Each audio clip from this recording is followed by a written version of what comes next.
Hello, all, and welcome to Meet to Market. Excited to have everybody here this morning for our last webinar of this epically enormous series, like a year and a half of webinars. You are here at direct-to-consumer sales and marketing, social media, email, websites, and e-commerce, all of the juicy online marketing tactics one could ever want to know. My name's Olivia. I'm the program curator for the Meet to Market program, brought to you here by the IAC, the Intertribal Agriculture Council. And for those of you that are new to IAC, it is a national Native American-led nonprofit founded in 1987 to pursue and promote the conservation, development, and use of agricultural resources for the betterment of Native people. The IAC has, over the last 3 decades, become recognized as the most respected voice within the Indian community and government circles on agricultural policies and programs in Indian country. So we have had a sort of epic and long parade here of courses, and this program was started actually 4 years ago. It's a partnership between the IAC and the Southwest Grass-Fed Livestock Alliance. And we are an extensive online business training program for practices and tools of selling your meat directly. We're taught by a diverse team of educators and guest speakers and producers from across all nations. And we've been doing these webinars live for the last 16 months, I guess now. And all of our recordings are available for free on the IAC Mighty Networks platform. And everything is a la carte. You can always log in there and look for whatever you choose to be learning according to whatever topics interest you. And we're covering pretty much everything, all of the real basic business fundamentals, from entrepreneurialism through financing, accounting, finding land, processing your animal, marketing your animal, selling your animal. And as a follow-up to this, you will receive an email with some links to view the video, which will be up on Mighty Networks, and also some resources today we'll have for you. So we encourage you to just stay up to date with any other Meet to Market announcements via IAC's web newsletter, which you can sign up for on the web. And I'm going to drop some links here for all of these things that I'm talking about into the chat.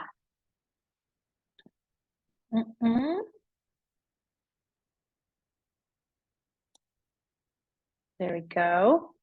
So just a little bit of housekeeping. Hold your questions until we take a little break and ask for them, or you can drop them in the chat and I'll keep my eye on them and I'll funnel them to Mia, our educator, when the time is right. And please stay on mute unless you are speaking. And when you do speak, we'd love to see you. So when we do get to the Q&A section, just holler out and show us your beautiful face. And feel free to keep any comments going in the chat.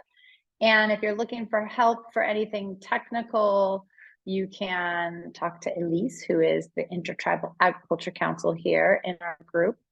And with that, I'm going to introduce our educator, Mia Cole. She's here on behalf of the Good Meat Project today.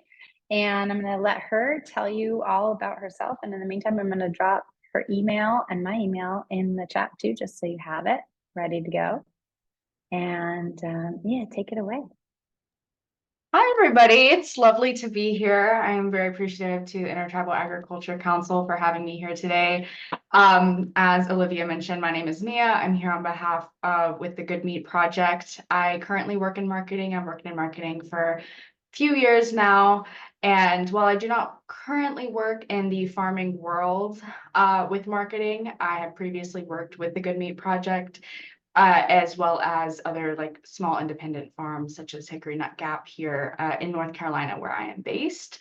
And I'm very excited to be talking a little bit more today about email marketing and social media and website and SEO. Olivia, do you want me to go ahead and share my screen? Yeah, let's go for it. I think we're good to go. Perfect. All right. Have that screen shared, and let me get the slideshow up here. All right. Are you seeing my screen, Olivia? Yep, looks good. Great, perfect. All right. So, like I mentioned, like Olivia said, today we're talking about social media, email marketing, websites, and e-commerce, and how all of these things can kind of work together to create a marketing funnel in order to drive sales. Today's presentation is going to be separated into 4 different sections. We're first going to focus on social media and building a successful social media post and different tools and tactics you can use on your social media platform. Going to provide a couple tools and just helpful tips there. We're going to move on to talking about email marketing as the second part of our presentation. Similarly to the social media part, we're going to be talking about ways to build effective newsletters, how to build your email audience in case you need to build it or want to build it, as well as some helpful tips and tricks there as well. And then we're going to move on to the third part of the presentation where we discuss websites and e-commerce, talking a lot about different platforms, things to think about when choosing a website platform, when thinking about your point of sale, when thinking about the user experience on your website. And we'll kind of do a very brief mention to talk about SEO or search engine optimization as well. And then the fourth part will kind of be connecting all of these things together to see how you can cross-reference and cross-network between your different channels, your different marketing channels, whether it's email marketing, social media, or your website in order to help increase your brand awareness, but also get that ultimate goal of driving sales. So we're going to be beginning today with social media and asking the question of why social media is important. I feel like up until like a few years ago, social media was easily brushed off as like a teenager thing. I remember when social media kind of took off, and I myself was a teenager when it took off, and it was very much regarded as something that teenagers and the younger crowd were using. But nowadays, it's an incredibly effective tool for marketing and a relatively free and easy tool to use in order to communicate with consumers and communicate with potential customers and create online relationships with them. One way I like to think about social media is as a virtual vessel to communicate with your consumer and with your customer. I like to draw the analogy of a brick and mortar storefront. When you think of a brick and mortar storefront, that's going to have the business's branding on the outside, right? It's going to have branding on the inside. There's going to be the products available inside, as well as someone working behind the counter, whether it's the owner or an employee. And whenever someone walks into that storefront as a customer, whether they are browsing or whether they are planning to purchase, the person behind the counter is communicating with them. They're talking with them, they're asking questions, they're answering questions, making polite, short conversation maybe, and giving that customer or just person in the store browsing a good experience. And that person in the store is learning more about the brand while they're there. They're seeing the branding, they're seeing the products, they're talking to the employee, they're learning more about what this brand and this business is about. I like to think of social media as that brick and mortar storefront, but online. Social media is a great place to display your brand and to communicate with people online, whether or not they purchase from you immediately or not, to communicate your brand to them through your not only your branding and your online presence, but through your words and your actions and your voice online. So taking that and asking why is social media important again, we're thinking of social media as a direct message to your consumer. This is directed through the voice that you use on social media. It is directed through the branding that you use, your colors, your font maybe and graphics, your logo being visible, the idea that when someone visits your social media profile, whether it be Facebook or Instagram or something else, they know that that is your brand. They recognize that as your brand. We also like to think of social media as an extension of your brand identity. Very similarly here, it is a way of displaying your brand and your message and your mission on a very large scale to communicate with your customer base, to help educate your followers, but also increase reach. And the goal would be to increase engagement as well. So that's kind of like the backbone, the like background information of why, social media is important as a brand and as a business. Before we jump into kind of building a successful social media post and getting into the weeds with it, I do want to go over a couple of key vocabulary terms that you might be familiar with, but doesn't hurt to go back over them. And if you're not, it'd be helpful to know because I might be using them a bit in today's presentation. We're going to start off with content here on the left. Content is described as the graphics or images used for a social media post or within a newsletter as well. These are the like static images or videos that you use that accompany a post. When you think about your own scrolling habits, if you're on social media at all, when you scroll, you tend to kind of do an endless scroll, and you'll stop on a post when you see an appealing graphic. So that content is like a very important part of a post. That is usually what hooks people in first, and it gets them to stop. And then you have the copy up here, which is the writing used to accompany a graphic. It complements the graphic. It's essentially the caption of the post. You might think of it more as the caption, if that helps you. But it's also called the copy. And so that's going to be the writing that accompanies a post. To elaborate any further, we're going to get into best practices with copy here in just a moment, but just for now, that's what it's called. And then we have what might be one of the most important key vocab terms here, which is a call to action, or a CTA. This is a very popular marketing term. If it sounds very marketing, it's because it is, but it's also important to know about. The call to action consists of words or phrases that encourage an immediate response or sale of a product. So this is something that is giving the reader, the consumer, whomever is seeing the CTA, a direct action to do something. Here in Tokabe's Instagram post, we see the CTA heads the link in bio to shop, is telling the reader of the post to go to their link in their bio to find their online store and to shop. So a CTA is usually short, it is direct, and it gives an immediate and direct action. We're going to be talking a lot about CTAs today, so I wanted to kind of hone in on that for just a moment. Now that we know a bit of key vocab, I wanted to talk a moment about tips for building a successful social media post. First of all, it is important to always use your brand identity to tell stories. Like I previously mentioned, social media is a great means for displaying your brand, your messaging, your vision, your mission statement, as well as your products online. But you got to think of your products almost as an extension of your brand identity. Your brand identity really relays in your mission and your work, and then your products are a part of that. So brainstorming ways that you can display your brand online is crucial. Think about your mission, think about your vision, any slogans you might have. You can also think about important messages to your business, whether your business is very family oriented or your business is very oriented towards Indigenous storytelling or giving back to your community. What is your big mission with your business that you can relay through your brand identity online? Similarly, you can look and research what other similar brands are posting online. This is a great way to do a little bit of what is called market research, to see what other similar companies, similar businesses are posting and how they are relaying their messaging online. They obviously might have a different kind of brand identity than you. They have a different message, but see how they are going about doing that. Are they using a particular voice in the copy that they are posting on Instagram or Facebook? Are they using certain kinds of graphics? Are they posting more videos versus just stagnant graphics? Is it working for them? Is it not working for them? Kind of asking yourself these questions when looking at other similar brands can kind of help you decide what might be best for your brand when starting out. Another very important tip, these last three are really just more in the weeds, more practical tips. Making your visual content clear and eye-catching is crucial. As I mentioned on the previous slide, that content, that graphic is usually the first thing that catches someone's eye when they're scrolling. They stop when they see the picture or the video on their Facebook or their Instagram. They stop and then they look at the rest of the post, whether it be the copy and the CTA. Make sure that visual content is clear, it's not blurry, and make sure it is eye-catching. It's going to hook somebody in.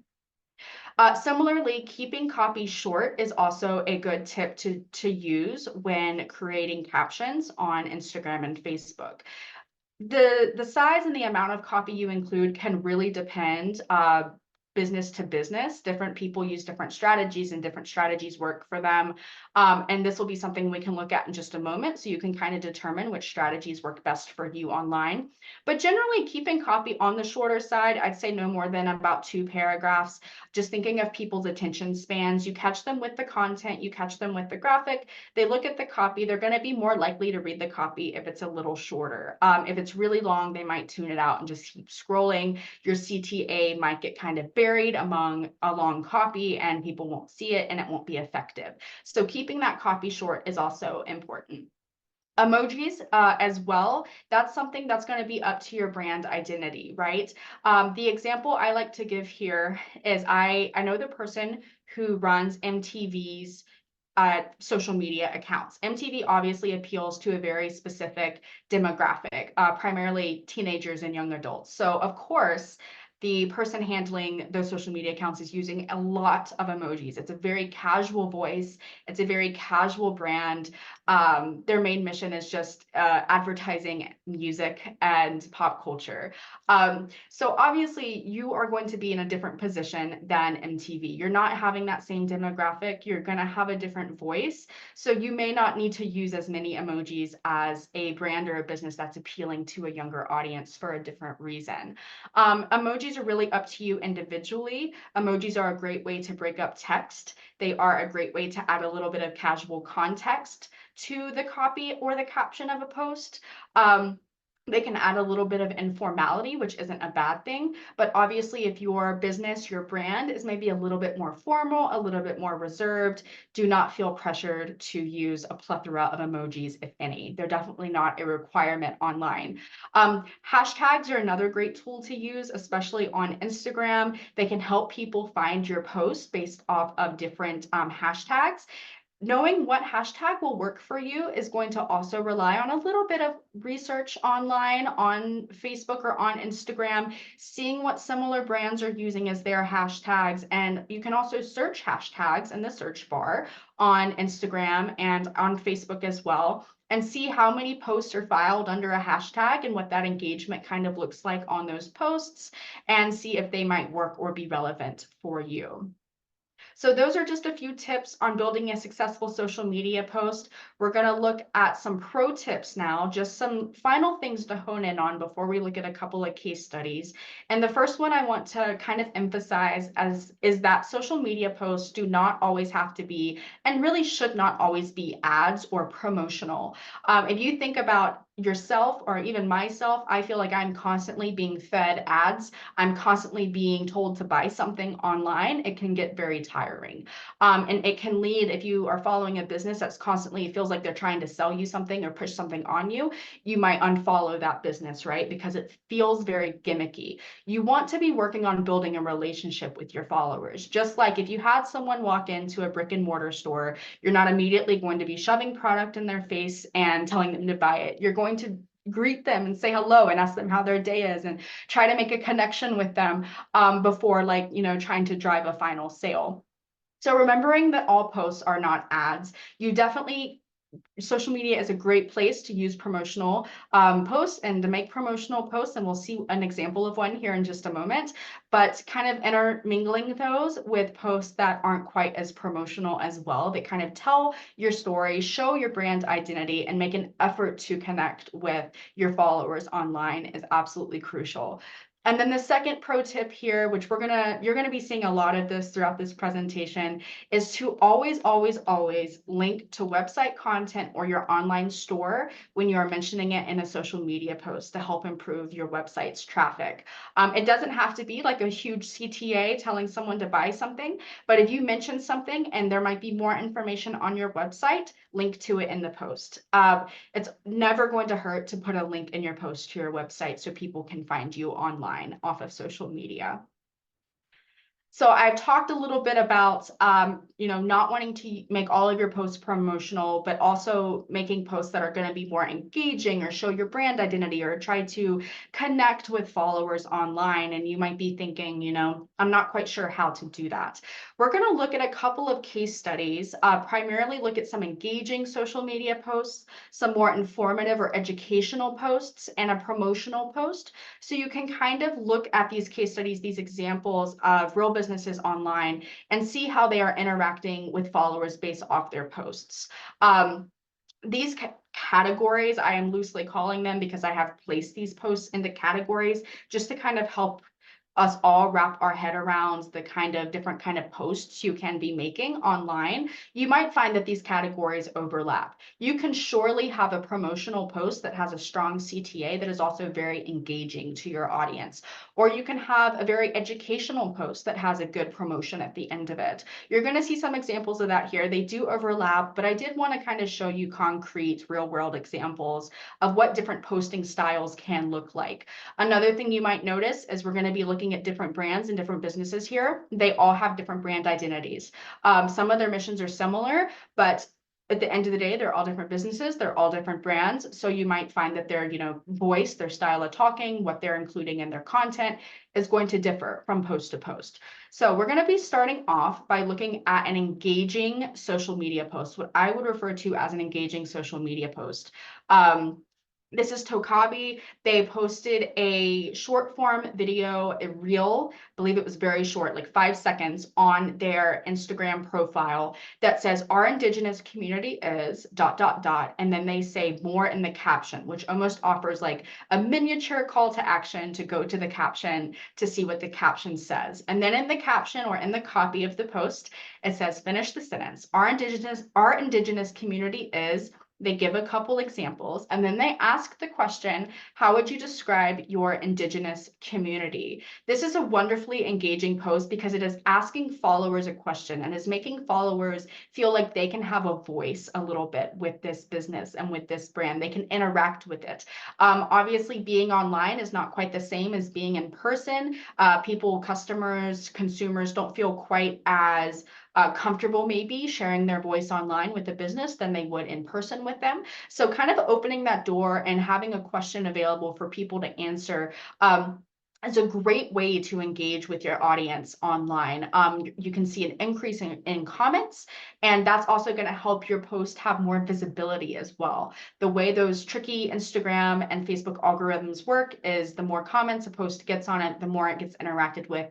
Those algorithms are going to push it so it's a little more visible to other people. So getting more comments on a post is never a bad thing. Another thing that this post does is it obviously helps to display Tokabi's brand identity a little bit, right? Being very like Indigenous community focused. So it shows a little bit of their brand identity. It's a fun little post that allows people to engage and write their comments in the comments, write their answers in the comments, and help their audience kind of feel like there's more of a relationship between them and the consumer. It kind of bridges that gap. Looking at a couple of more informative or educational posts, I wanted to look at this one from Shepherdess Land and Livestock, where we have a very cute picture of an animal, and in the copy of the post, they mention how they're hauling out 400 head with their big boy truck this morning. This is a great example of using something that might seem mundane to you in your everyday life, something you might do regularly, going out to the pasture, seeing any animals, moving them around, just kind of everyday, quote unquote, in the office activity. But it's actually very interesting for consumers and your online audience to see if they're not seeing things like this every day. Certainly very interesting to me as someone with a 9-to-5 office job. Plus, it never ever hurts to have cute pictures of animals. Cute pictures of animals are almost always a win on social media. But what this post does, it's very casual. It's not necessarily very not meant to be very thought-provoking or very like reflective in an educational sense. It's simply showing a behind the scenes on the farm. That's what it's doing. And people like that. People like a behind the scenes glimpse. It makes them feel more a part of something. Plus, it also shows on the brand and the business side that that business is obviously involved with their animals, more one-on-one, more hands-on, and you can obviously see that the animals are well cared for, which is also very important to consumers. So that would be an example of a more behind the scenes style of an informative or educational post. But I also have another educational post to show you here from Thunder Valley CDC, which is where they're talking a little bit more about their food sovereignty initiative. So this is meant to be a little more educational, maybe a little more thought-provoking than the previous post.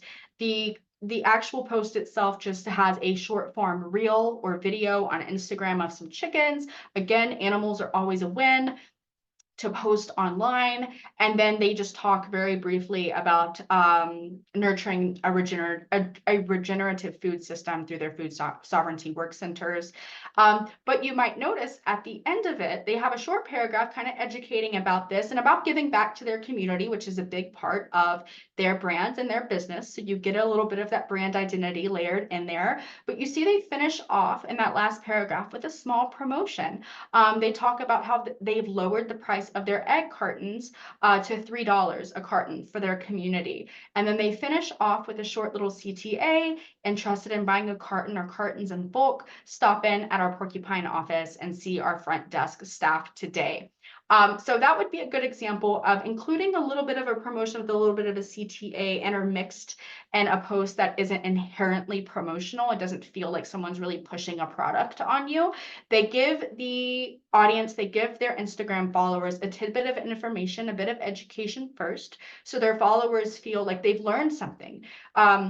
Followers love to feel like they have learned something or they have gained something from following you online. So that educational kind of post is a great way to do that with them.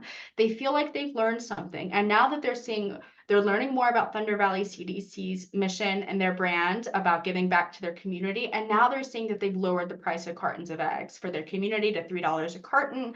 And for those that are in the community, they can take advantage of that. But even those that may not be able to take advantage of it, they're still seeing that and they're likely respecting it because it goes right back to Thunder Valley CDC's mission in this post where they've kind of educated about their food sovereignty initiative. So this is a little more of a thought-provoking educational post with a tad bit of a promotion at the end of it, but it doesn't feel gimmicky. It doesn't feel in your face. It feels very casual, almost like an aside. It's that secondary message of the post, the promotion. Now, if we want to look at a truly old school promotional post, what you would think of as a promotional post, we have this example from Widnor Farms. And I love this example of a promotional post. It's short, it's sweet, it's to the point. And that CTA, that call to action is front and center. Beef is back.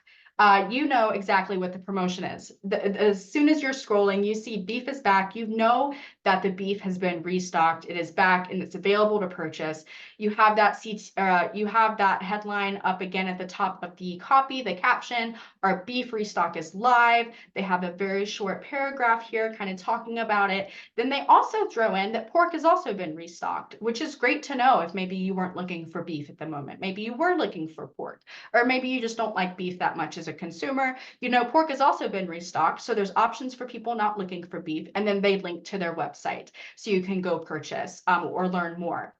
So this is a great example of a promotional post. The CTA is clear. The post is straight to the point. It doesn't hound people to buy. And it links to the website or the online store for people to make that final sale, that purchase online. So these were just a couple of examples of some social media posts that you can find online that can be helpful for kind of portraying your brand identity, but also driving people to your website. We're going to see some more examples later on of how you can drive people to your website, how you can drive people to a newsletter through social media and vice versa. But for now, these were just a couple of case studies based in these categories that I mentioned just a moment ago. Before we move on to talking a little bit more about tools for success and content calendars, I wanted to make a quick distinction between reels and stories in case anyone here is not familiar with the difference between the two of them. So both are video format. You're likely familiar with that, but a reel is something that you're going to find on Instagram or Facebook. The example would be here on the left.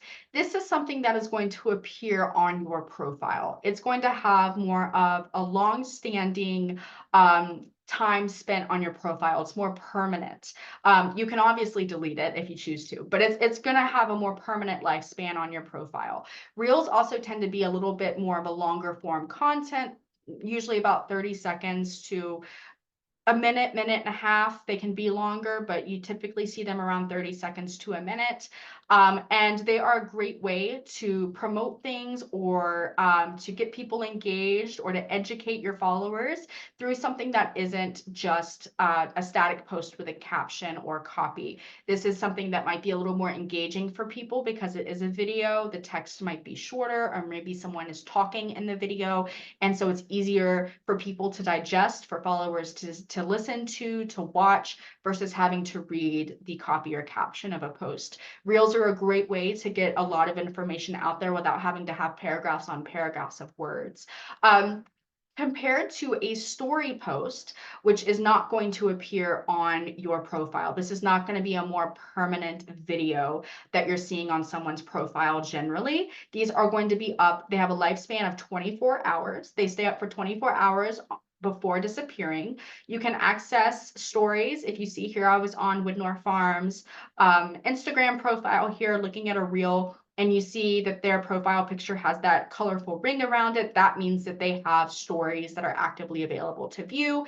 You then click on their profile picture, and that's where you can view their stories, which are up for 24 hours. Stories are a great place to make small announcements, to make reminders about any kind of sales or events or anything happening in your community or with your brand.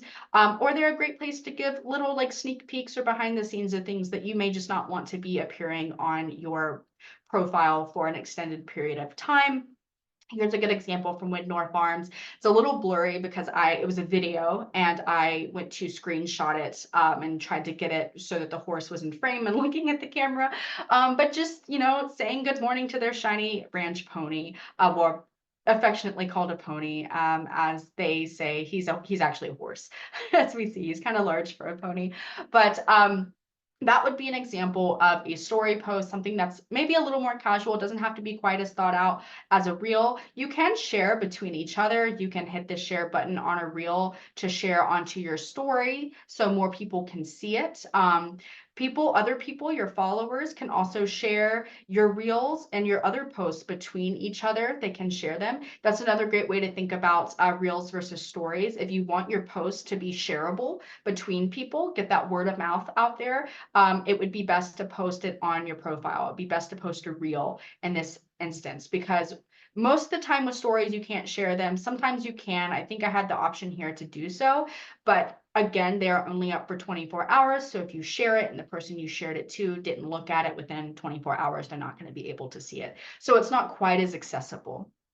Stories also feel a little bit more intimate as well because they're not as accessible. They're only up for 24 hours. It can feel more one-on-one. It can feel a little bit more organic and quote unquote real than a long form REEL reel that you are posting on your profile. That might be a little bit more edited or a little bit more clean cut than a story post would be. So that was my very long spiel on the difference between reels and stories that you can find on both Instagram and Facebook. I'm happy to answer any questions about that at the end of this presentation. Now that we've kind of made that distinguishment between those two things, I wanted to talk a little bit about tools for success that you can use online to help improve your presence on social media and improve your performance on social media. So the first would be Canva. Canva is a fabulous and primarily free design tool that you can use online. It's very user-friendly. It is very straightforward and easy to learn how to use to create designs for content. Whether for video or just for an image. We'll jump back really quick. adding something like this in a picture to get that CTA front and center is going to be very easy to do in Canva. Like I said, Canva is free. They do have premium subscription options, but they are primarily free and they're pretty simple to use. If you've ever used Microsoft Word or PowerPoint or something like that, you'd probably get the hang of Canva pretty quickly. Unsplash is also a really great tool to use in a pinch if you need a stock photo for something. They also have a lot of free photos available to download. They are stock photos. They are royalty free. It's great to use in a pinch. Maybe you're sharing a recipe for a certain dish like ribs or something, but you don't have a picture of ribs, like a nice looking picture of ribs in your own personal photo library. You can go to Unsplash and find a nice photo of ribs if you want to share that. My only thing that I would warn against is obviously while stock photos are very appealing and they're very nice and it might be tempting to use a lot of them, I would stray away from using primarily stock photos with your content online as well as in newsletters and on your website if you can, because stock photos they can be a little bit misleading at times, and sometimes they can be very easily recognizable as stock photos, and that itself can be a little misleading, can be a little more hurtful to your brand than you had intended it to be, but they are nice to use in a pinch if you need them for something small. Another great tool is Meta Business Suite. If you are primarily working on Facebook and or Instagram, Meta Business Suite is your one-stop shop for pretty much everything between those two social media platforms. It has an in-house post scheduler that allows you to upload your content, write your copy, and then schedule your post to be published at a later date, both on Instagram and Facebook. It has great analytics tracking for you to track analytics and see what is working and what isn't working for your social media profiles. It has paid ad options if you wanted to do a paid promotion on social media. Basically just a lot of really great things. You can respond to comments and messages from both Instagram and Facebook and Meta Business Suite. So it's a one-stop shop. It's really great to use. You got to really dig in there to learn how to use it a little bit more, but it's really not that difficult to use once you get the hang of it. And if you're primarily working on Facebook and or Instagram, that is really going to be probably the most helpful tool for you. Later is going to be a third-party tool that allows you to schedule on other social media platforms. So if you're using other platforms like X, formerly known as Twitter, or LinkedIn, or maybe even TikTok, Later is going to be a good place to schedule out those posts to publish at a later date. Later also does provide its own analytics as well if you wanted to see more analytics come in there, but if you're primarily working on Facebook, if you're primarily working on Instagram, you really don't have to worry about Later. I just wanted to throw it out there in case anyone here is on any other platforms that they might need to schedule on. Later does have free options. However, they're pretty limited. So it would be an additional cost to be able to schedule as much or as little as you wanted. And then finally, a content calendar is incredibly helpful when planning out content for the future. I think it goes without saying that the most time consuming part of posting on social media is figuring out what the heck to post, figuring out what to post, figuring out when to post it. It can be very, very time consuming and draining to kind of brainstorm ideas and know what to post and how to connect with people. And a content calendar kind of eases that stress a little bit. And we're going to move on to the next slide because we will be providing a content calendar to you in a follow-up email. And we're actually going to just leave the presentation momentarily to hide my video panel. There we go. And we're going to pull up the content calendar here. So you will have access to this. You'll have a view-only copy of it. So there are instructions here on how to make a copy and save it as an Excel file or save it as a Google Sheets file for you to edit. And this is a really, really helpful tool in kind of brainstorming and thinking of posts for the next month, for the next quarter, for the next few months, or just if you have a random idea that it may not even apply until October, you can jot it down in here so you don't forget when that time does come around. So there's a couple of columns here. We obviously have it organized by month for you. But the first column is the date, so you can plan when you would want that post to be published. And any additional notes, this is a great place to brainstorm ideas. For instance, today is actually Earth Day, I believe. So in case you wanted to post an Earth Day post, I put that there. Might be relevant to your business. It might not be, but if it is, it's there for you to remember. It's on April 22nd. And it's going to be more of an Earth Day post. And then I have made columns for Instagram, Facebook, and X. You can use all of them if you want. You don't have to use any of them if you don't want. If you're primarily on Facebook, you can delete these 2 columns and just use the Facebook columns. But I did want to provide a little bit of variety just in case. And this is a great place to add your copy. Just go ahead and pre-write your copy. This is especially helpful if you do use Twitter or X, because they do have a stricter word limit or a stricter character limit. So you would have to shorten your copy. So this is a great place to keep track of that, as well as a column for you to put your hashtags that you might be using in that post. So you can see kind of what hashtags you have been using, if you need to be using different ones, etc. And as you scroll more to the right here, we have a place to track analytics, and we're going to get more into analytics in just a moment. But while I'm on the content calendar, I wanted to show you this. So analytics are a great thing to track to see what you are doing good, what you might need to improve upon, and tracking them on a monthly basis is definitely recommended, a 30-day basis, just seeing what has been working on your different social media profiles and what hasn't, or what has become very stagnant. And I like them placed right here next to your posts that you publish throughout the month. So you can kind of do a direct comparison. Once you have all these columns filled out with numbers, you can look back and see, if your numbers were up, see what you were posting. If they were down, see what you were posting, and kind of cross compare that way. And this content calendar does have a second sheet on it. And this goes back to kind of those post categories that we were looking at with the case studies.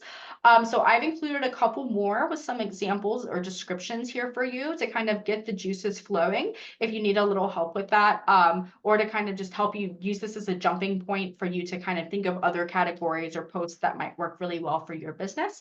So we obviously talked about engaging and informative and promotional posts, but you can also think about ones that highlight your business or your organization, employee or volunteer highlights, or any certifications or awards you might have received, or any internal events that you might want to share, any kind of story or series. These can be really engaging posts for followers, where maybe you do like a 4-week series, you do a post a week, and those posts build on each other about something that might be interesting to your followers. If you're more of a family-owned business or family-operated, it doesn't hurt definitely to talk more about your family history in agriculture, or just your family history in general, or just the fact that you are family-owned is usually a really good point to mention online and to consumers. And then I mentioned seasonal here for seasonal or traditional holidays, changing of seasons, anything seasonal with your business. I know with farming is very seasonal. So kind of thinking about social media posts in that sense. I also included a list of what are kind of referred to as social media holidays. You think of those as kind of like National Cat Day or something like that, those kind of silly holidays you hear about, but that can see an increased amount of engagement on a social post if you post on that day. So they can be used strategically as long as they're kind of in line with your branding. Again, Earth Day would be a good example of that. If you're working in farming, or you're more focused on regenerative or sustainable farming or something like that, Earth Day would probably really relate back to your brand. So that is what we are looking at with the content calendar here. Like I said, you will get a link to this to access, to make a copy of and access and use just how you'd like to use it. It'll be yours entirely to use. And yeah. We're going to move on to talking a little bit about tracking analytics now that we looked at the content calendar, including that section for analytics. And we're first going to ask, why are analytics important? And the basis of that is basically analytics, or the statistics that you're looking at each month, are going to show you how people are interacting with your social media posts and with your profile. And this is going to give you a better understanding of not only how users or followers are interacting with your posts, but it's also going to kind of show you what is working and what is not working, or what might just need improvement because it's become very stagnant.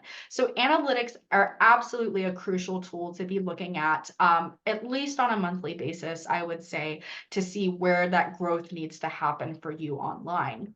But then you might be asking, what needs to be tracked? What am I looking at? There's four main things that I think are important to look at across Facebook and Instagram. You're going to see these are all similarly available to view on Twitter and TikTok and other social media apps as well.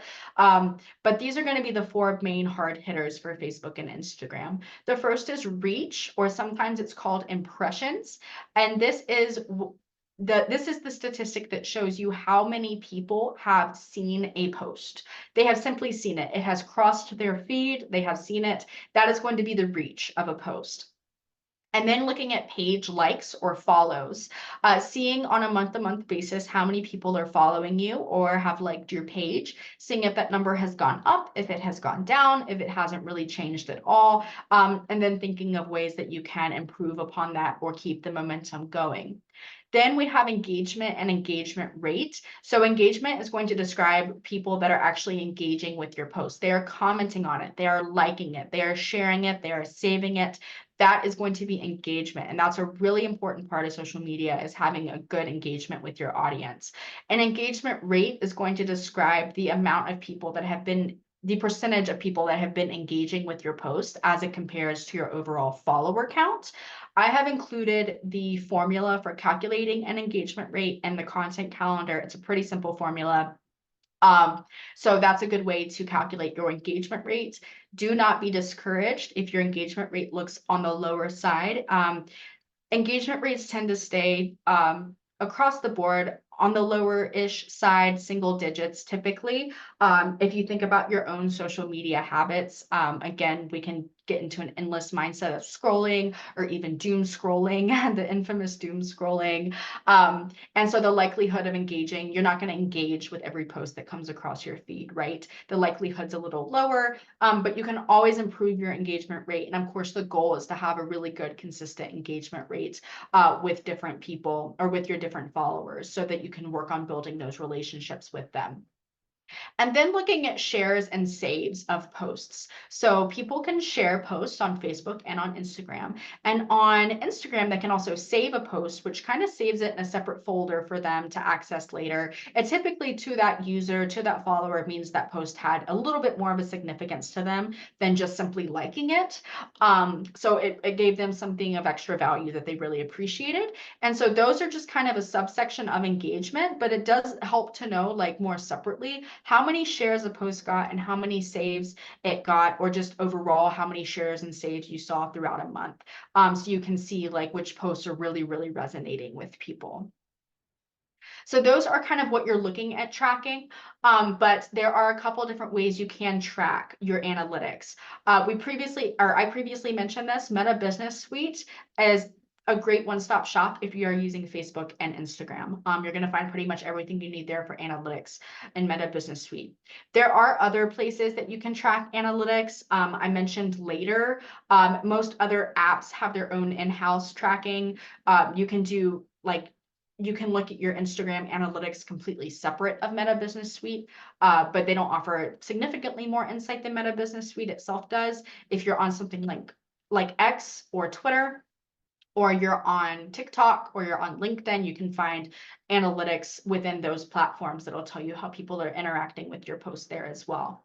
And then, of course, record them in your content calendar, like we kind of discussed just a moment ago, where you can record them on a monthly basis, compare them to the posts that you were making that month, and see whether or not those posts were working well for your business, and then pivoting or doing whatever you need to do to make sure that it works the next month or the next month, or to see some more traction gain based off of things that were successful.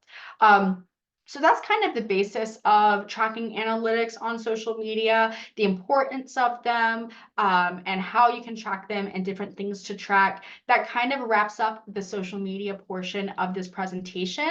And we're going to move forward to talking a little bit more about newsletters and email marketing, and the importance of them, and communicating with your customer, and with extending your brand identity and reach to other people. So why are newsletters and email marketing important? Really what it boils down to, again, is they continue to help spread your brand's message, and it is continuing to build relationships with your audience, right?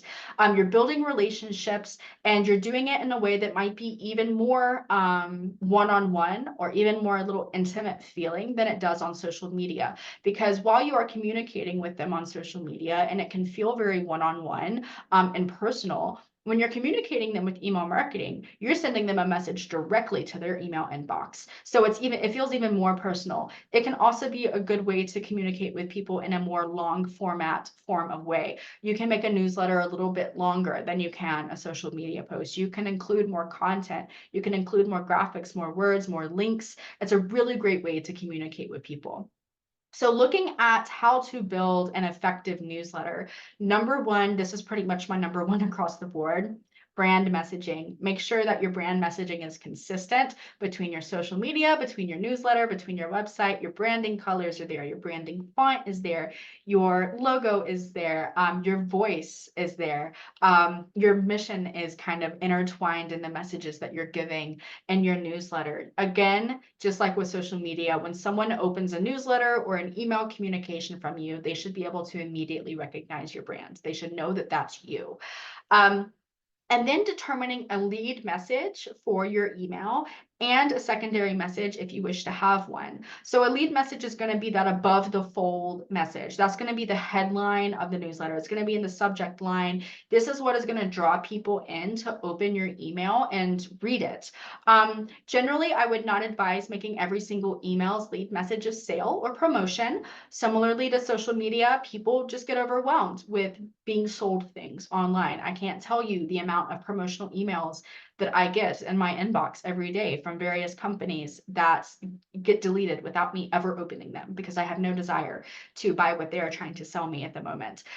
So leading with a message that is not promotional, something that is going to make your newsletter subscribers feel like they are being offered something valuable, is going to allow them more of a chance to open it and read through the email. This is going to be something, again, something educational, something that might be like, be the first to know about this, or be the first to sign up for, be the first to pre-order even, kind of making them feel like they're receiving exclusive content and exclusive opportunities is really great for a newsletter or email audience.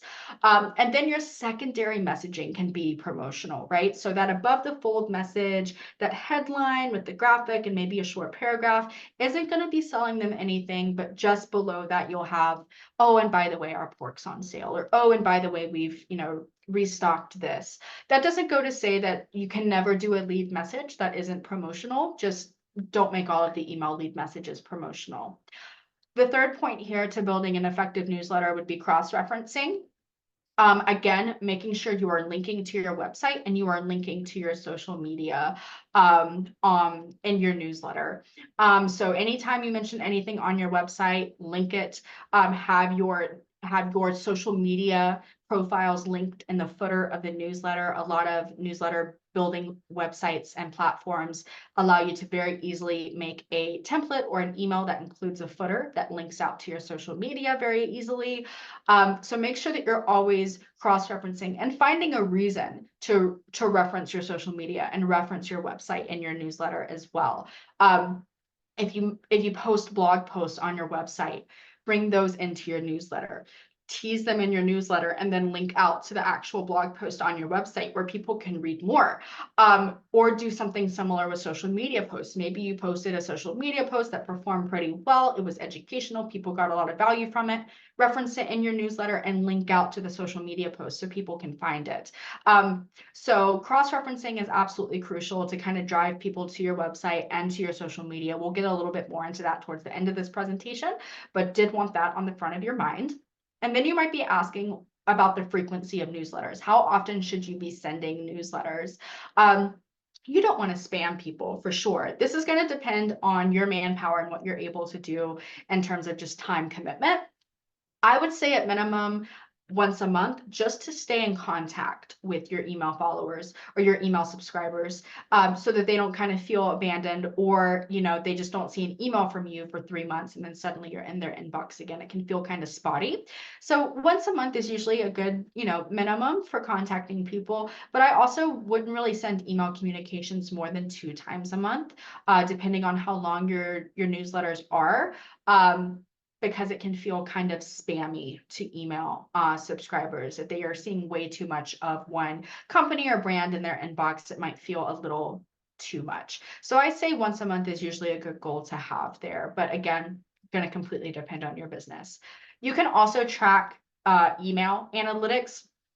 Email platforms like MailChimp or Constant Contact that allow you to build your email and build your email audience and send emails have in-house analytic tracking for your newsletters, so you can look at those statistics coming and from your newsletters. A couple key things that you can look at would be first, your open rate. Your open rate is going to be the percentage and number of people that opened your email as it compares to your overall audience, your email audience list. So seeing your open rate, and then also your click rate, which is essentially the engagement rate of your email. So seeing of the people that opened your email, how many of them clicked around in it and clicked on links.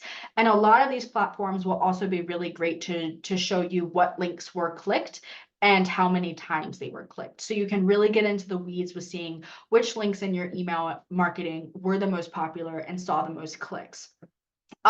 So that would be, those are two great ways to look at how people are interacting with your emails.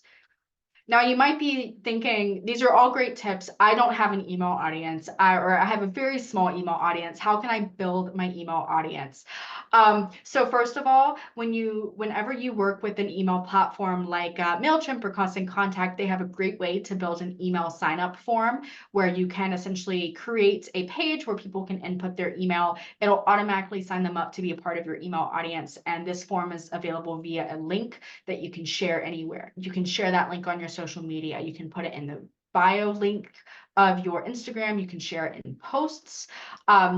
You can also embed newsletter sign-up forms on your website. In the footer of your website, you can embed them on your Contact Us page, on your homepage, so people can easily sign up for newsletters. We'll look at that, more examples of those in a moment. And also at checkout, if you have an online store, when you think about how people are checking out online, they obviously insert their email. They give you their email for communication about their order and for shipping communications. And you can add an opt-in checkbox just under the email field that has a checkbox that says, I opt in to receiving promotional emails from so-and-so business, and people can check that and it'll automatically sign them up for receiving email communication from you. Another thing I don't have on this slide is just the good old-fashioned way. If you are doing any kind of vending or selling in person at markets, or you have a storefront, you can always just collect them on a piece of paper that says newsletter, subscribe to our newsletter, and have them write down their email, and you can add them in that way as well. So there's a plethora of ways you can work on building your email audience. Okay, we're gonna direct the conversation a little bit away from email and talk about e-commerce and websites as well, and how we should begin thinking about e-commerce. First of all, I do think it's important to think of your website and e-commerce again as an extension of social media and newsletter marketing, right? You want your branding to be consistent. You want your voice to be consistent. You want people, when they visit your website, to recognize your website as your brand. So that is, of course, why I have branding is important as our number one thing to consider with your website. Another very important thing, though, is that websites generally rely very heavily on promotion. This is websites and online stores. You can give as many people a referral link as you want that'll take them directly to your website, but at the end of the day, you're not going to be able to reach as many people as you can reach if you actually promote your website on social media or through email marketing. So this is why we kind of started today's discussion, today's presentation, talking about social media, talking about email marketing, because e-commerce and websites are going to really rely on newsletters, email marketing, and social media marketing as a means to survive and be seen and see traction and visitors and users and really get that ultimate sale at the end of the funnel. It's also important to understand different website hosting platforms as well. I am most familiar with WordPress, but there's a plethora of website hosts out there. WordPress, Squarespace, Wix are just a couple that come to my mind off the top of my head. If you do not currently have a website provider, but you might have a point of sale system, thinking about which website providers will integrate fully with my point of sale system and work easiest for me. So when thinking of those different platforms in regards to your POS, making sure they fully integrate is crucial because you want checkout to be easy for customers. You don't want checkout to be difficult to understand. You don't want it to have to open in a separate window because your point of sale doesn't integrate with your website host or provider. And then it opens in a separate window, and maybe your customer gets a little sketched out by that because now they've been taken off of your actual like main website. So making sure that it fully integrates, that checkout is easy. We want to get users and customers on your website from point A to point B fairly quickly and seamlessly, from finding your website, getting on your homepage, and to check out fairly quickly and easily. Again, just like you would in a brick and mortar store, you want to make that checkout, that shopping experience for them very seamless and very pleasant. We want to recreate that on a website as well. You also want to make sure, if your point of sale doesn't already automatically include like shipping and labeling features for you with shipping, if you're using another third-party website or application for shipping and labeling, that it does integrate into this like overall scheme of things, just to make it easier on you and you're not having to use something third-party completely separate that doesn't integrate with your POS or website. That's going to make it difficult for you to package things. So those are just a couple of things to consider as you begin to start thinking about e-commerce and begin to start thinking about websites. One thing I want to talk a little bit about as we finish up our website conversation here is SEO, or search engine optimization. This is an entire beast in itself. So I know we've discussed a lot up to this point, and we're going to talk about SEO a bit here. And this might seem a little overwhelming. So do not worry about having to be a master at any of this, especially SEO. But this is something that it is good to have on your mind. And quite frankly, knowing things about SEO and knowing how search engine optimization works gives you an advantage in the field. It gives you an advantage as a business because not a lot of people are as familiar with SEO.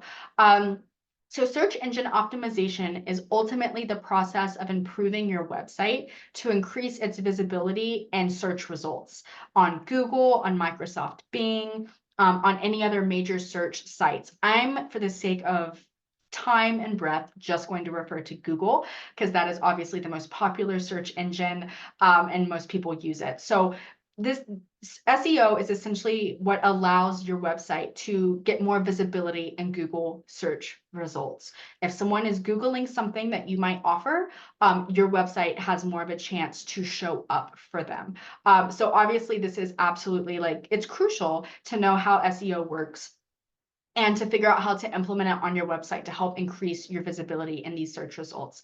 What SEO is essentially keywords. When you think about your own searching habits and how you search for something online, you're really just entering a couple of words. You're not really using a complete sentence typically. You're just entering a few words that are going to get you from point A to point B. If I'm looking to vacation in Destin, Florida, I might say Destin, Florida vacation rental. That's how I'm going to search. And then I'm going to get search results based off of that. So how SEO works is doing a little bit of keyword research to see how people are searching for your product and your offerings, what kind of words they're using, how they're spelling it, how they're phrased. Seeing which of these keywords have a good amount of search volume or people that are searching for them over a given period of time, and then implementing these keywords on the primary pages of your website, putting them on your home page, primarily as titles on your homepage, those H1 titles. Putting them on your main pages, your offering pages with your products, things of that nature. And what that does is when people use those search terms, Google is able to easily crawl or search your website for those keywords and push your website more towards the top of those search results for Google. So that is essentially the basis of how SEO works. Now, I will say SEO is a marathon. It is not a race. It is something that does require continual work and edits and checks to make sure the keywords that are on your website are still being searched pretty regularly. But just implementing a little bit of it and kind of dipping your toes in it can still give you a huge advantage. Just as a business. Real quick, looking at, you might be asking like, well, how do I research keywords? Like, how do I look these up to know like what people are using? I'm going to recommend using Google Trends. This is a free tool. And it's a great tool. It's a great free tool to use to look at keyword research. And you will get the PDF to these slides, and I have some live linking happening, like this is live linked here. But you can go to Google Trends and you can insert a search term. And you can filter it by location. I had grass-fed beef filtered by United States because that is where like the majority of revenue might be coming from, within the US here. I only had it set to the past day, but I would really suggest setting the time frame to like 90 days or even like a full year to kind of see how a term is searched for a long period of time. That'll show you if it's consistently being searched, right? And you can also change the kind of search. Web search is generally where you want it at and just keep it at all categories. And then you can see kind of, this is just a day's worth of data, but you can see kind of the amount of people searching or using grass-fed beef to search on Google. And this like 100 mark is telling you the maximum amount of people throughout the day that were searching for it. So it doesn't necessarily mean 100 people. It's like interest over time. It's that maximum amount of people during the day were searching. But you can see a lot of spikes, and that's what you want to look for, are these spikes in interest of people using the search term to search. And you can compare it to other search terms. I know some people spell grass-fed beef or grass-fed as one word. You could compare it to grass-fed as one word and then beef and see how that compares to it, and see which one might be better for you. So just think about like how people might be searching for your products or for your offerings, what kind of keywords they might be using. They're likely keywords that are already pretty popular in the industry, and then typing them into Google Trends, seeing how people are using them, seeing if they're popular or not, and then implementing them on your website. Especially on your homepage and those H1 titles, which are just essentially the title fonts on your homepage of your website, the big bold fonts. So these can be implemented. Another really great way to implement keywords is through blog posts as well. It really helps SEO if you're adding more content to your website that includes keywords. So if you're already adding blogs to your website or that's something you're wanting to do, definitely consider throwing in some keywords there that'll help with SEO as well. And of course, it never hurts to have a good amount of blogs, because the more content you have on your website, the more chances you have to link to your website from social media and from your newsletter. Which takes us to the journey and talking about how all of these things kind of work together. We've talked about social media, we've talked about newsletters and email marketing, and we've talked about websites and a little bit about SEO, but how do all of these things work together to create that marketing funnel to ultimately drive sales? We've mentioned it, I mentioned it a little bit throughout the presentation, but I wanted to leave you off with some concrete examples and suggestions of ways to network your different marketing channels together to drive sales and increase brand awareness and engagement across these platforms, as well as show you some examples of ways to do this, some real world examples.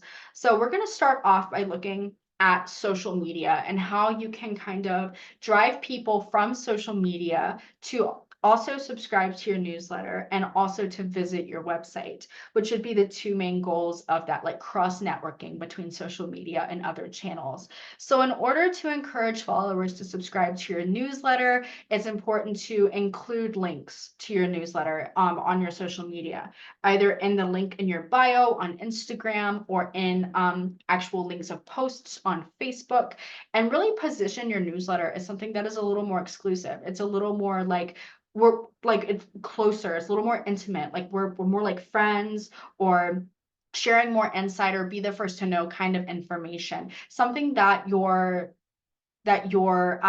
social media followers might feel like they're receiving some of on social media, but if they really enjoy your brand, they want to be more a part of it, they will join you over with your newsletter email audience.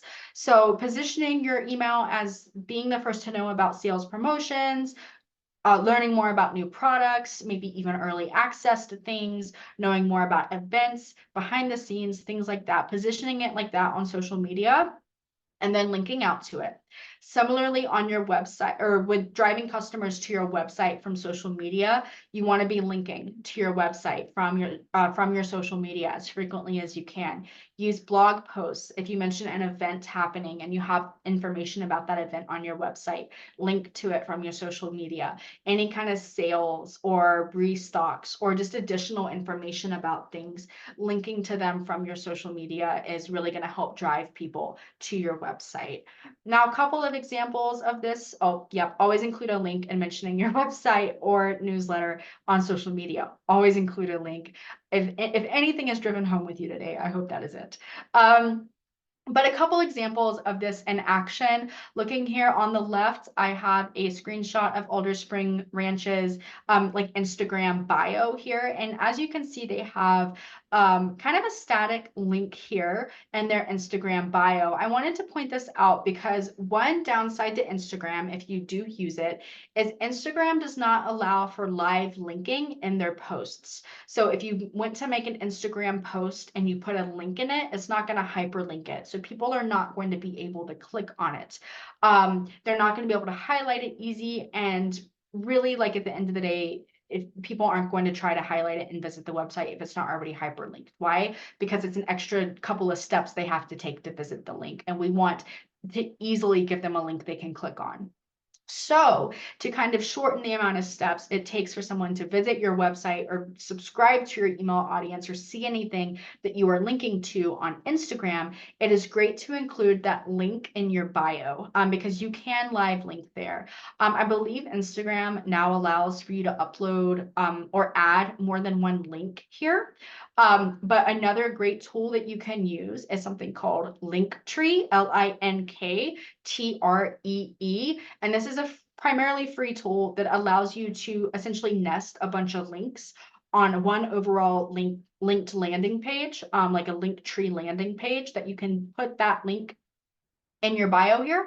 And when people click on it, they're taken to kind of this page that has a bunch of buttons of links that you have included that link to your website, your newsletter sign up, any events happening or blog posts you mentioned on Instagram, anything like that. So people can easily access them from the post since you can't live link on Instagram. So all that to say, Alder Spring Ranch has one here. And when you click on it, they have two links, one that links out to their different social media channels and the other one links to their newsletter subscriber sign up form. So having that there is very, very helpful for getting newsletter subscribers, having it front and center. We also have an example here from Woodnor Farms on their Facebook where you can live link on post. You can live link on post on Facebook where they're advertising an event happening, an annual like farm to table dinner event, and they have linked to the event information for people to learn more or reserve a table for this event. So those are a couple examples of cross-referencing social media with your newsletter, sending people from social media to subscribe to your newsletter and to visit your website. Now let's look at your newsletter and how we can drive people from your newsletter to also follow you on social media and find your social media posts, as well as drive them to your website to visit your website. So when driving subscribers to social media, it always helps to have social media links in the footer of your newsletter. They're always there. They're always stagnant. People can find and easily click on your social media whenever they open a newsletter of yours. Positioning your social media as a way to regularly stay connected and find additional information. Social media as a way to have almost everyday contact with you as a business versus once a month with a newsletter. While the newsletter subscribers might be getting more exclusive or more like what feels like more of an intimate, friendly relationship, the social media followers, well, they're getting some of that. They're getting more frequent communication from you. So really positioning it that way, including any important social media posts in your newsletter and linking out to them. is a great way to drive your newsletter subscribers to your social media. Driving newsletter subscribers to your website, again, including links. Include links to additional information. If you mention a blog in your newsletter, include a link to that blog. If you mention a newsletter, you can always link to like your About Us page on your website and have a portion of your newsletter that says, hey, like, maybe if you're a new subscriber, like meet the team, like learn more about us and link to your About Us page. There's a plethora of ways that you can kind of incorporate your website with your with linking it to your newsletter. Including appealing CTAs in your newsletters helps as well. And we're going to see an example of that here. So here is Hickory Nut Gap driving some people to their website. They have their primary message of it starts at the farm, the whole story. And as you can see pretty front and center, because this is hyperlinked, they talk about hosting the Whole Foods market team on their farm and kind of what they did that day. And then they link to a blog post on their website, and they have an attractive button here that kind of pops out at the eye. The CTA is short, the CTA is direct. It says read the article, and the red box is not there in the email. I used the red box to highlight it for you here. But people can then click on the button to link out to the blog post on Hickory Nut Gap's website and read more about the Whole Foods market team visiting. This was the primary message of the newsletter. It was above the fold. It was right here at the top, and a pretty direct CTA to learn more about this. Now, I just took a screenshot of this newsletter, but just below the fold, so below the screenshot, is where they included promotional material. It's where they talked about some restocks at their farm store. It's where they talked about some upcoming products and still linked to their website. And in the footer of their email, they have links to their social media as well. So that's just kind of an example of how you can take a blog post or something on your website and kind of summarize it or include a sneak peek to it in your newsletter. Another little helpful hint or tip that I will give about linking to your website is when you include graphics in a newsletter, like a picture here or a logo, you can add links to those graphics, link them to your homepage of your website. That way, if sometimes you might be tempted to click on a graphic, right? Because it's kind of front and center. And if someone does, they will be sent to your website, will link to your website. So that would be another kind of tip I have for you there. All right, finally, we're going to look at how we can drive people from your website to your social media and how we can encourage users to subscribe to your newsletter from your website. So when driving users to social media, this all might sound a little repetitive because we are kind of following similar processes with this. But on your website, it's always helpful to include social media links in the footer of your website because if it's in the footer of your website, it's going to be on every single page of your website. But also include social media links on other pages. Include them on the Contact Us page. Include them maybe even on the home page. A lot of websites, you can also embed your Instagram feed. If you use Instagram, like 3 to 5 of your most recent posts will show up on your page wherever you embed them on your website. And that gives people a more visual representation of what and how you're posting online. In order to encourage users to subscribe to your newsletter with your website, again, it's including newsletter forms on your website. Now, a lot of both newsletter building sites and platforms, as well as website hosts and platforms, make it really easy to integrate embedded newsletter sign-up forms on websites. You can embed them in the footer of your website. You can embed one on your homepage. You can embed one on your Contact Us or your About Us page. You can include opt-ins at checkout. And you can also create pop-up forms if you wanted to on your homepage that pop up to prompt people to sign up to your newsletter. So kind of looking at both of these things in action on a website, looking at Widnor Farms here, this is the bottom of their homepage where they have a couple of CTAs for joining their email and following them on Instagram. So we have the first here, again, the red boxes that's me pointing them out to you. We have joined the Friends of the Farm email list. which is kind of that main call to action. Join our email list. They're calling it Friends of the Farm, which makes it feel a little bit more exclusive. You have first, last name, and email fields for people to fill out to join the email list. And then they also have a little secondary headline of be the first to know about events, restocking, and more. So then the people, the users on the website are kind of learning more about what they might be getting from subscribing to this newsletter list. Because while like being subscribed to a newsletter is more intimate and feeling of building a relationship with the brand, it's also because of that, people tend to be a little bit more guarded in giving their email out, right? So kind of telling them what they're going to get out of it is really important. And then just below that, they have the call to action, follow our adventures at Woodnor Farms, with a small embedded links to their most recent Instagram posts. So that way users can get a little bit more of a visual feel of what they are posting on Instagram and see kind of their branding. And visually, it might be just something that leads them to Instagram a little easier than it would than just seeing some buttons. But they also in their footer here have links to all of their social media that you can find easily. So that would be an example of how we are encouraging people to subscribe to our email list, encouraging people to follow us online from our websites. And that brings us to our conclusion. And I am hoping I didn't go too terribly over today, as I know this was a lot of information, but just a brief conclusion, because we did talk about quite a bit. We talked about social media and creating effective social media posts, how to track analytics, and the importance of how to use a content calendar and how you can use one. And you will be receiving a link to that content calendar within the next day, I believe. We also talked about email marketing and newsletters. Again, the importance of it, how you can build relationships with it, how you can effectively build a newsletter. And we talked a little bit about important analytics to track with newsletters as well. We also talked about best practices and ways to think of e-commerce and websites, and we dipped our toes a little bit into SEO, which I'm happy to answer any questions about. And then finally, we kind of took it all and we looked at social media, we looked at email marketing, we looked at e-commerce and websites, and we looked at how they kind of all work together to create this funnel to help drive sales.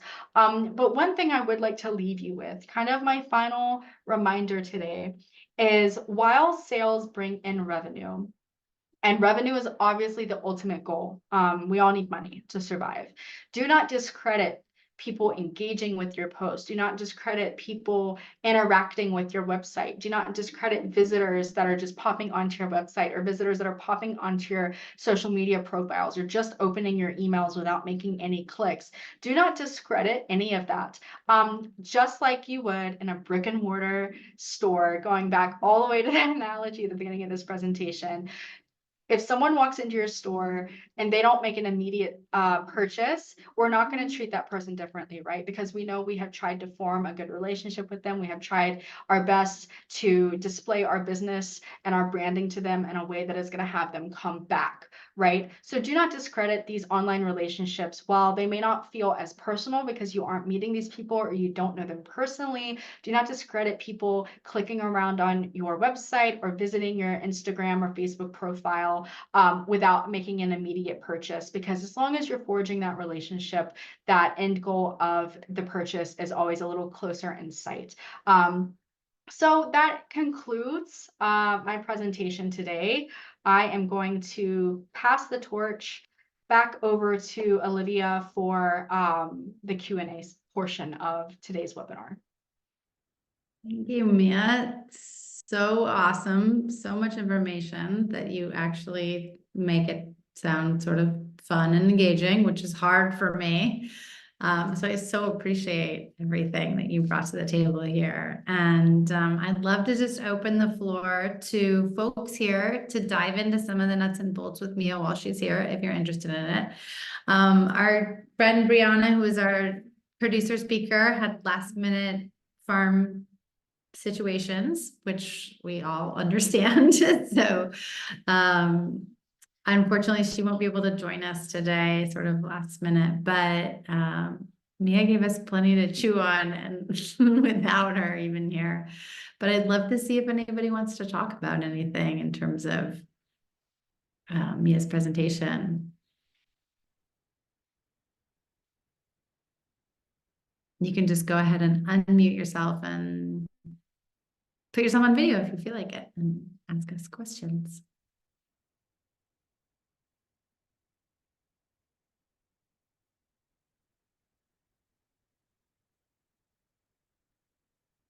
All right, Lena asks, can you present this to tribes if they want social media training? Oh, great question. Definitely be in touch with us. We'd love to figure that out for sure. And in the meantime, this recording will be up on the Meet to Market Mighty Network site, and I'm gonna drop it back in the chat. So at the very least, they'll be able to access this. And then if you're interested in developing a specific training with a specific tribal entity, then just get in touch with us. So here's Mighty Networks. Again, that's free, in perpetuity, login.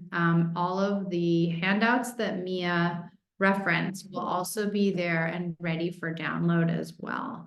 And then I'm going to drop our emails back in the chat again, too, for those of you that joined a little bit later. But yeah, I think we'd love to have a conversation about anyone that might be interested in more of this training.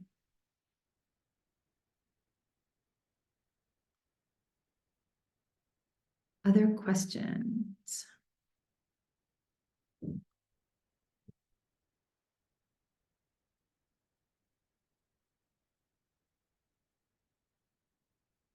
I'm also going to drop our survey in here, which we would really love your feedback. It's super helpful in terms of shaping future programming for IAC to get your real, raw, and honest opinion about how this went down. So it's the 30-second survey. I would love to hear all of your thoughts.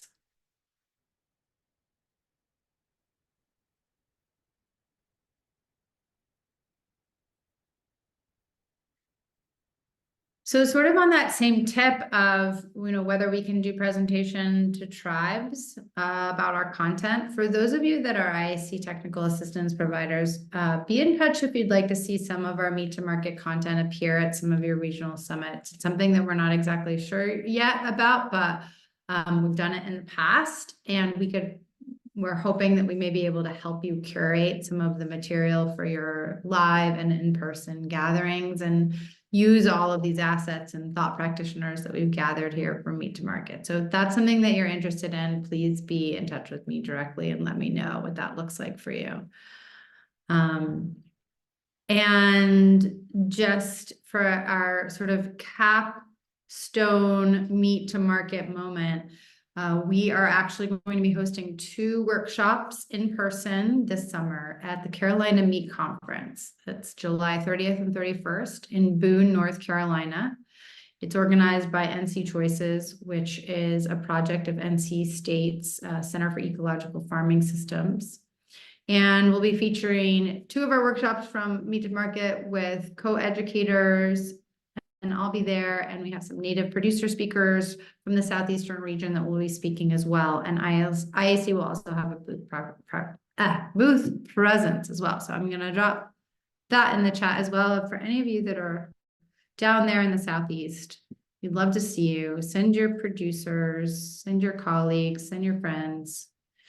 And that's July 30th and 31st in Boone. And if nobody else has any other questions, that's pretty much a wrap on our live webinars. And I encourage you all to head over to Mighty Networks to revisit all of them. And Mia, I can't thank you enough for all of this super intense social media information. It's definitely a lot of information, and I'm not shocked there aren't a lot of questions because it's a lot to digest for sure. But yeah, I really appreciate you having me here, and I really appreciate everyone who sat and listened to the very long presentation today. And if you do have any questions, any follow-ups that you think of after this, Olivia did drop my email in the chat, and you can always reach out to me, and I'm happy to answer any questions you might think of later. Cool, great. Thanks, everyone. And thanks for joining us.